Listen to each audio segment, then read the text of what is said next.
Salama daholdray tonga soa eto amin'ny Ayayay a. Androany hoe vahiny vaovao indray miaraka amiko eto a i Tsito, tonga soa ianao. Ie, misaotra ny amin'ny fanasana dia efa miarahaba amin'ny mpanaraka ny an-trano a, efa miarahaba anareo koa no mba tsy to sarobidy ny anarako a na tsy to moa zany raha foizina. Dia ho an'ny olona mety mbola tsy mahafantatra anao afaka resahantsika kely be hoe inona ny zavatra ataonao. Ie, entrepreneur no resaka digital dia amin'ny resaka créatif moa zany. Dia nanangana Tsito studio tamin'ny 2020 dia directeur créatif sy graphic design 3D artiste zany amin'izao. Dia zay. D'accord. Dia za manokana zany ahafantarako anao tany amin'ny côté graphic design kokoa. Dia ohatran'ny ahoana ny andohanao tao anatin'izay domaine izay sy izay rehetrarehetra ataonao amin'izao?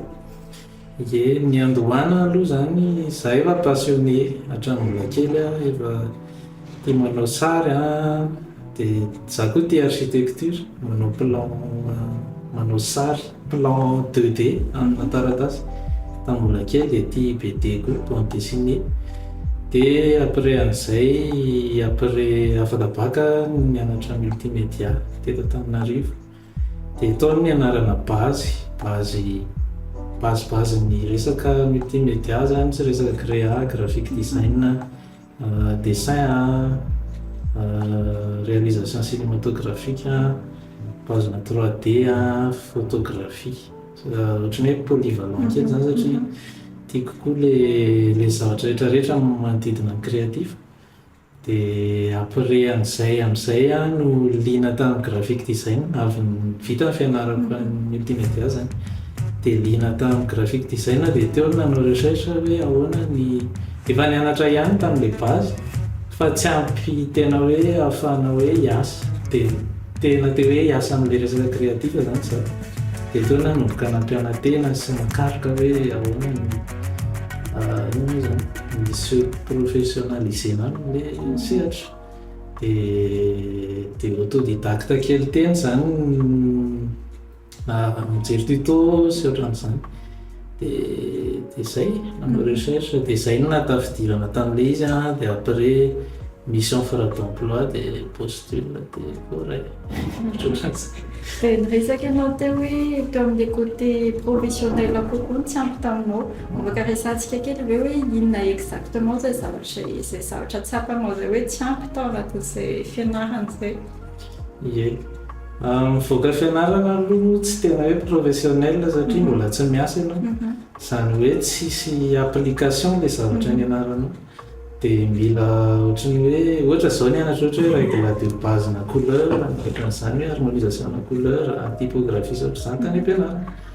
Fa ny application no tsy ampy na dia teo raha ny hoe stage, examen sy ohatr'izany tany am-pianarana. Dia ireo zany no tiako ny hoe mahalalinina kokoa sy ohatran'ny hoe perfectionnena ve. Dia avy eo moa namorona portfolio, foronina mihitsy ilay portfolio avy eo. Dia zay. Ok.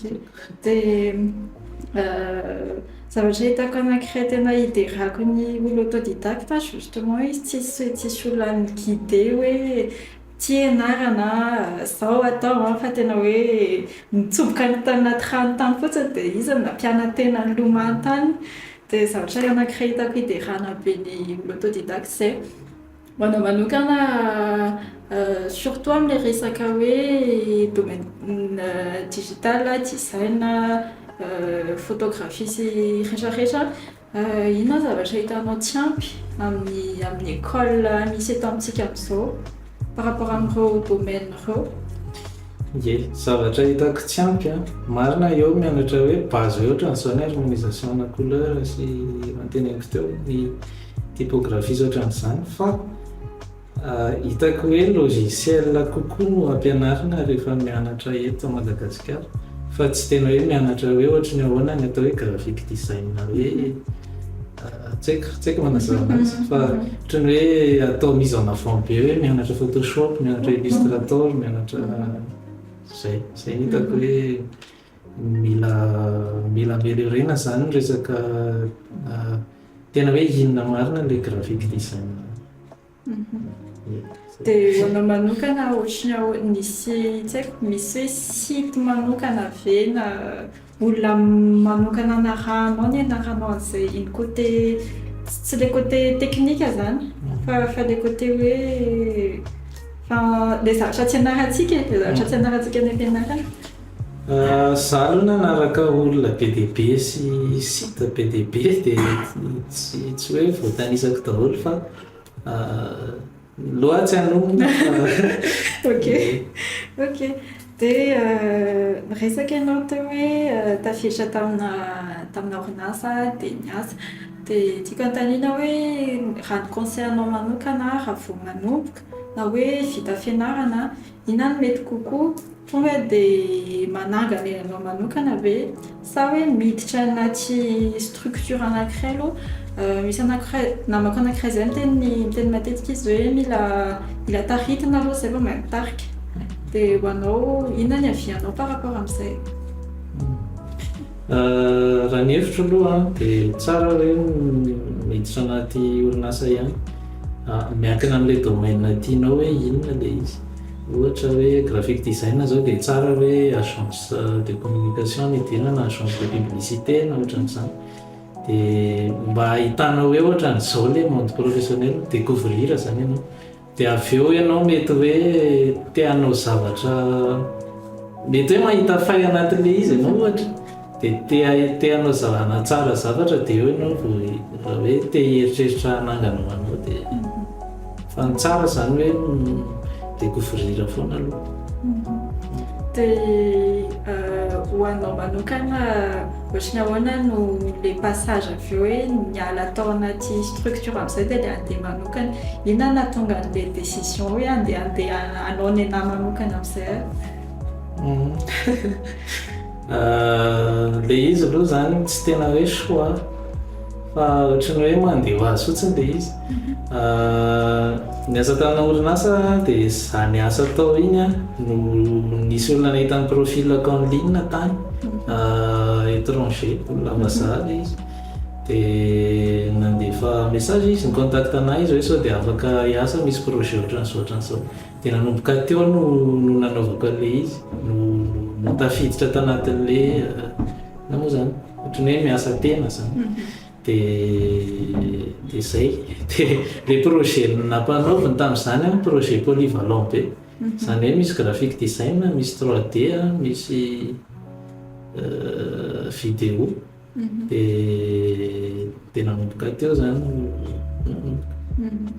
Dia nanahoana le fiovana atao anatin'izay ohatrany ahoana ny expérience niainanao an'izy hoe avy tary mety hoe misy directeur artistique misy olona miteny hoe zao ny hitondrantsika an'ity mankany amin'ilay hoe ianao no miresaka amin'ilay client ianao migérer ny facture zavatra rehetrarehetra ohatr'izany.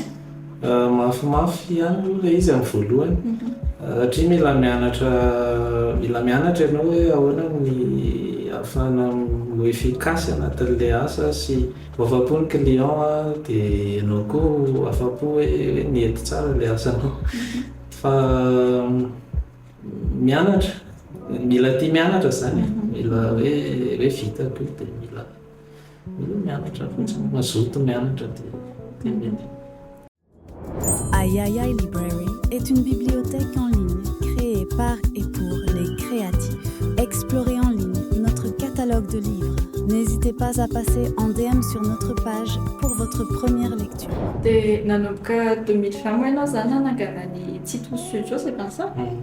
Dia tao anatin'izay efa-taona zany izay inona zavatra mety hoe tena nanamarika anao tao anatin'izay fotoana lavalava izay na en tant que projet na ohatrany hoe zavatra nanankiray nianaranao. Zavatra nanamarika aloha zao nisy maromaro tsy maromaro. Ny anankiray nanamarika zao nisy projet nataonay izay metaverse Facebook moa zany ny ahafantarantsika anazy hoe Facebook fa groupe Meta dia groupe Meta nanao projet amin'ny Meta zay dia io projet io mbola tsy méta koa vao nanomboka ohatrany hoe méta izy tamin'izany le resaka ino ty réalité augmentée, réalité virtuelle. Dia io zany vaovao sy challenge be taminay no niditra tamin'le izy fa vita ihany. Dia ankoatran'izay koa ny fiarahana miasa amin'ny any ivelany tena sarotsarotra sy tsy hoe sarotra ahoana fa amin'ny resaka ohatra hoe vola zao misy fotoana misy client tsy mandoha vola izy nefa vita ny asa. Dia zany zao olana nanamarika kely koa tamin'izay 4 ans zay. Dia zay. Dia raha izay cas zay zao ohatrany ahoana fomba nigerenao anazy? Tena somary en dépression kely mihitsy aloha vita le projet satria nanome ny rehetrarehetra tena hoe maximum atao anatin'le projet nefa tsy voaloha le izy dia nany ekipa raha nisy ekipa kely miara-miasa tamin'izany lasa ohatrany hoe tsy mitenir promesse ohatrany hoe tsy matitra ianao anatin'le izy fa nare zany ohatrany hoe lesona le izy ny resaka anazy dia ohatrany hoe efa tsy maintsy mandalo lesona ohatra tsy voatery hoe mitovy fa tsy maintsy mandalo ohatrany hoe échec ohatran'izay foana dia zay angamba. Dia par rapport amin'ilay resaka fiainana maha-freelance zay tiako hiverenana kely raha amin'ny fahitanao anazy ohatrany ahoana ny image ny freelance gasy par rapport amin'ny any ivelany? Ny any ivelany aloha tena hitako hoe tia miara-miasa amin'ny malagasy izy surtout amin'ny resaka créatif satria tsika mahay tsika olona ohatrany artiste daholo presque haitsika zany le domaine maîtrisentsika izy par rapport amin'ny firenena hafa dia hitako hoe apprécier tsika zany amin'ny mondeny freelance maneran-tany. Dia ankoatran'izay koa ny koa ohatrany hoe somary mora ny eto amintsika fa zay moa mbola discussion be satria misy namana zao hoe ny anahy tena tonga dia prix international mihitsy rehefa miasa anatin'le freelance fa tsy hoe ny situation géographique no mamaritra le izy fa zay hitako hoe apprécier tsika amin'ny international. Raha ny zavatra haiko teo manao zavatra vilabelotsy maka sary, manao vidéo, 3D, graphic design, identité visuelle et tout ça. Dia le resaka eo amin'ilay resaka hoe généraliste sy spécialiste misy côté anankiray tena miteny hoe allo spécialiste kokoa dia iny ny tadiavinao. Misy ndray côté anankiray hoe mila polyvalent satria voilà afaka manao zavatra be da be ianao. Ho anao manokana ahoana ny avianao par rapport amin'izay? Za misy zoky be dia be efa nanao graphiste créatif taloha be dia be miresaka amiko dia izy hoe ianao izy tsy afaka ho excellent mihitsy amina zavatra anankiray raha atao daholo zavatra rehetrarehetra fa mila hoe excellent mila mijereva spécialisation anankiray dia iny atao izy. Dia za ohatra ny mafy loha tsy haiko fa tiako le izy ohatrany hoe tiako ny vidéo tena tiako ny cinéma, za tia cinéma, tiako ny film d'animation ohatra, tiako ny photographie, tiako ny graphic design. Dia tsy mahazaina zany raha tsy manao an'ireo ohatra hoe manao 3D fotsiny aho zao pendant ohatra hoe 2 ans tena tsy mahazaina mihitsy tsy mikitika graphic design tsotra ohatra hoe manao logo na manao ohatra hoe motion design na ohatr'izany. Ho anao zany tsy tokony hoe mila manao choix anankiray fa tsy maninona na atao daholo arany? Amiko misy karazany koa mitservoan'ny olona dia misy olona hoe tia hanao zavatra be dia be en même temps izy hoe tiany daholo le izy fa ny anahy ny essentiel hoe tsy mivoaka anatina domaine le créatif ohatra hoe raha nandrafitra zao dia créatif ihany fa ohatrany hoe manuel kokoa na raha ohatra hoe nanao zavatra fa ohatra hoe tsy haiko dia mivoaka an'le izy zany fa za tsy mivoaka tan'le izy fa tao anatiny ihany dia samy manana ny mety aminy zany olona misy olona hoe tena spécialiste amina zavatra dia misy hoe te hanao zavatra rehetrarehetra dia ny anahy zao zay tena ohatrany hoe tiako daholo fotsiny le izy dia miezaka hoe ho excellent am'le izy foana amin'izy rehetrarehetra zany. Miresakintsika teo hoe ianao sady misidentifie kokoa en tant qu'entrepreneur zany dia misy zao olona hoe misy créatif hoe tsy te hiditra amin'ilay côté business izy fa hoe se concentrer amin'ny créa fotsiny tsy te eritreritra hoe mbola mila mitady client, hanao facture, hanao négociation. Ho anao ohatrany ahoana ny ahitanao balance anatin'izay tsisy fotoana ve hoe lasa an'ilay côté business loatra ny fotoananao na hoe misy fotoana lasa an'ilay côté créa loatra ilay fotoananao dia tsy adino indray le côté business ohatrany anao fomba higérenao sy hibalansenao an'izay zavatra anankiroa zay. Resaka business créa zany anatra tsy maintsy le entreprendre zany tsy maintsy hoe mianatra indray hoe ahoana indray ny figérena business ahoana ny mivarotra rehefa avy eo dia ankoatra ny créa zany dia mianatra an'izay koa resaka leadership koa mianatra leadership koa avy eo dia amiko ny business aloha mandeha aloha zany iny mandeha aloha foana dia zay vao miditra amin'ny créa vita ny projet dia miverina business indray fa organisation le izy za koa matetika manana problème kely organisation matetika créatif ohatr'izay fa organisena le izy ohatra hoe rehefa inona no mamaly asiana fotoana fixe hoe isaky ny amin'izao ora ohatra isaky ny amin'ny valo maraina mamaly mail dia avy eo miditra créa avy eo dia ohatran'izay. Dia toy amin'izay resaka izay ihany rabaka resantsika kely resaka hoe passion métier. Za manokana zao nanana olana tamin'izay nisy fotoana eny mbola tsy voafarana zao ilay olana hatramin'izao je pense fa hitako efa misy progression kely ihany. Passion métier misy fotoana hoe satria ilay zavatra tena tianao loatra dia lasa very ao anatin'ilay hoe mila mitady vola. Dia ohatrany ahoana fomba higérenao an'izay? Mahafinaritra an'le izy le amiko miamene an'le client anatin'le créa zany hoe ohatrany hoe indraindray ianao mety mampianatra an'le client hoe ohatran'izao ny fanaovana le izy raha manao an'ity ianao dia migagner an'ity ohatra hoe tsy manana identité visuelle tena mipetraka tsara zareo dia anjaranao no miproposer an'zareo an'izay dia le mampianatra an'ilay client iny zany mahafinaritra. D'accord. Dia rehefa miresaka client ihany tsika ho anao inona daholo mety hoe red flag ohatrany hoe manao an'ity zavatra ity le client na zao dia tonga dia c'est mort.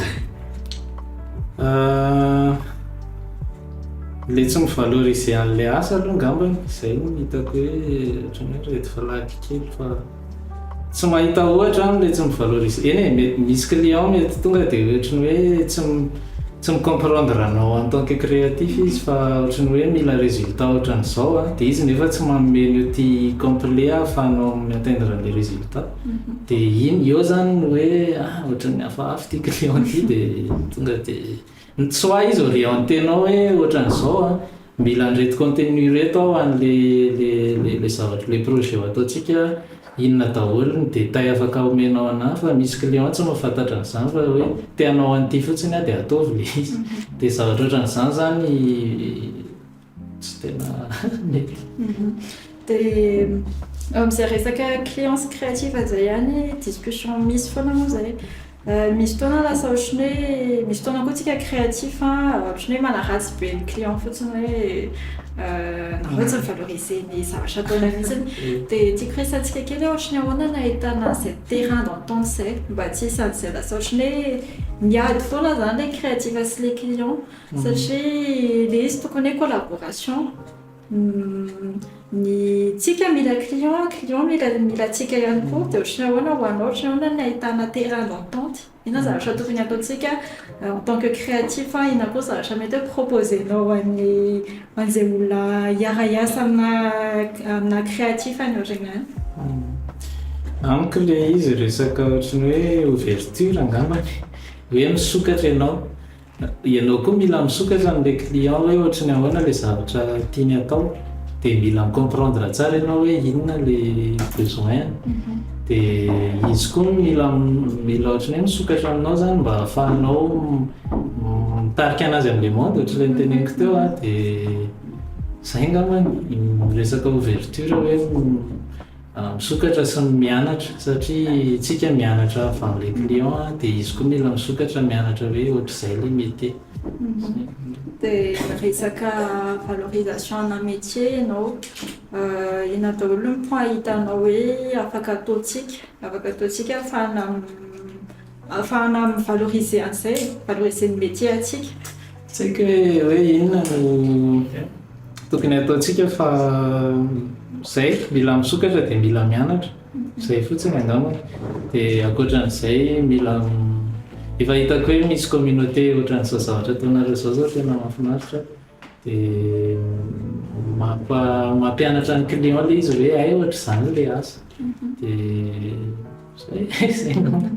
Hitako hoe tsy voatontonona foana re client eto fa tsy voatery client le izy fa na ny olona manodidina koa na ohatra hoe misy situation misy zao hoe tsy avelan'ny ray aman-dreny satria mbola tsy fantatry le ray aman-dreny ohatra le tontolo tsy fantany hoe zany zavatra zany afaka atao asa hoe tena misy olona efa tena miasa ao anatin'ilay izy dia hitako hoe zavatra ilaina be le fizarana ohatran'izao mampahafantatra ny olona hoe izao ny atao anatin'izany asa zany izao ny zavatra entin'izany asa zany ho an'ny fiainana andavanandron'ny olona koa dia zay zavatra hitako hoe important be. Tsy to entrepreneur ohatrany ahoana fahitanao ny fiainana entrepreneur eto Madagasikara zany inona ny défi natrehanao matetika dia ohatrany ahoana ny fomba iainanao an'ilay izy? Ie mafy aloha le izy tsy mora le izy raha tamin'ny voalohany any eritreritra tamin'ny vao nanomboka hoe liberté le izy zany hoe mety afaka igeren'ny fotoana koa zany afaka mandama hoe rehefa eto aho miasa dia rehefa eto aho tsy miasa fa rehefa tena tafiditra tao dia lasa ohatrany hoe ianao mieritreritra zavatra be dia be rehefa matory amin'ny ala dia mieritreritra hoe le client ohatran'izao tokony mbola ataoko ohatran'izao rapitso le asa ohatran'izao mbola miandry mila livrena amin'izao dia mafy le izy fa tiako koa nefa ohatrany hoe efa ohatran'izay mihitsy efa tian'le izy dia zay ny entrepreneur eto Madagasikara hitako hoe efa manomboka mi-entreprendre daholo surtout amin'ny resaka digital zao ny tanora dia hitako hoe tsara le izy fa mila tia mianatra fotsiny satria koa voatra foana surtout resaka digital dia mila tia mianatra. Misy conseil hafa afaka nomenao mety hoe raha misy tanora voate hanomboka hanangana ny agence manokana na studio manokana na tsy voatery hoe amin'ny domaine créatif arany fa hoe te hanangana orinasa ho anazy manokana inona ny torohevitra afaka omenao? Conseil tsy tena hoe misy conseil za koa tsy tena hoe ina moa zany hoe za koa ry miza ao anatin'ilay izy fa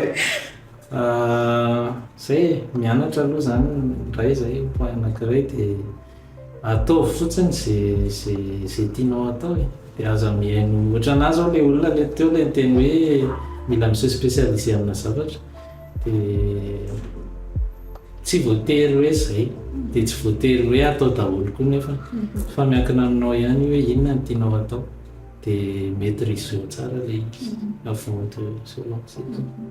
Zany hoe mila fantarina aloha hoe izy ianao satria mety hoe zavatra tsy tianao le zany sady tsy mety aminao dia tohizo foana na inona ny sakana mety hoe sakana misy. Rehefa persuadé ianao hoe io le zavatra tiako atao dia alefa. Dia alohan'ny hamaranantsika mety misy zavatra afaka zarainao ve amin'ny Tsy haiko projet futur na je sais pas. Projet futur angamba no ana film d'animation tena tiako. Dia te hanao film d'animation eto Madagasikara zany hoe tena tsara ohatran'ny hoe ohatra hoe Disney na Pixar na zavatra ohatran'ireny, zavatra tsara zany. Dia zay ny projet. Raha misy hoe hafatra angamba tsy dia tena hoe misy hafatra fa zay tsara ny mianatra foana. Ie, dia misaotra betsaka tsy tao niaraka taminay teto androany a, misaotra tamin'ny fizarana nataonao anay dia manasantsika hanaraka ny zavatra ataontsika to. Angatany atao hoe manao zavatra be da be izy.